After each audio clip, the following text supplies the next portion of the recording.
I recently heard that the UK had flagged C.S. Lewis as being a dangerous person to read. Home Office called Prevent for anti-terrorism flags up fairy tale author as potential sign of far-right extremism. Wild. This is crazy. This is crazy stuff. Author Douglas Murray obtained the list and published it in The Spectator magazine. It includes Lewis, Tolkien, Huxley, and even Orwell. Now, why is this happening? Well, it says in the article that this is not the type of terrorism that's always connected to violence and terrorism, but more like ideology. Well, believe it or not, this is the world we live in where, yeah, C.S. Lewis is a dangerous figure. Why? Because he is against the ideology that's emerging that says we no longer know what a human being is. I mean, Lewis predicted this in Abolition of Man, that the moment that we forget about who God is, what reality, what nature is, what man is, then it's going to lead to chaos. Why do we need abolition of man today? Well, in recent years,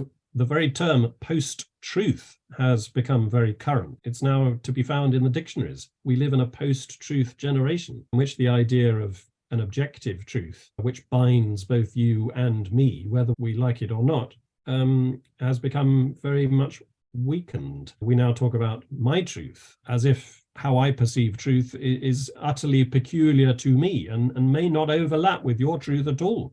If there's no objective value, then there's no point in really talking to one another or arguing with one another about what constitutes goodness, truth, and beauty, because there's no common ground on which we can meet. If subjectivism is true, then everything just becomes a question of who has the greatest power, who can assert themselves and exert their own influence to control other people. There can be no rational persuasion in a purely subjectivist world. Any place that Christianity went, it was threatening. The same way that C.S. Lewis is threatening and Narnia is threatening, Christians that bring the Christian story in any place are going to be considered threatening if it doesn't line up with the ideology of said state or said society or, those who are in power and control. So it's not a surprise to me. It's sad to me. It feels a bit crazy that England is betraying its own English author. And again, that's a reason why our humanity is abolished if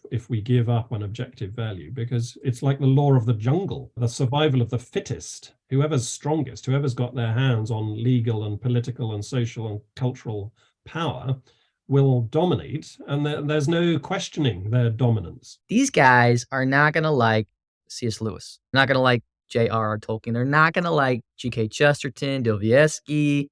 They're not going to like the church fathers. Okay. Jesus was canceled by people. Jesus was crucified. When the apostles were preaching about him, people were kind of freaking out like, oh, they're proclaiming another king besides Caesar. And they knew it meant a different way of living, a different paradigm than what the Roman Empire liked, which was, paganism. These gods, our program, we give you bread, be happy. But Christianity was preaching something entirely different. In The Abolition of Man, it's very central to Lewis's own thinking and his own beliefs about how best to present a defense for Christianity, because unless you have this belief in objective value, you're not really a human being, because it's an intrinsically human thing to have a conscience, to know inside what it is to be good, evil, right, wrong, ugly, and beautiful.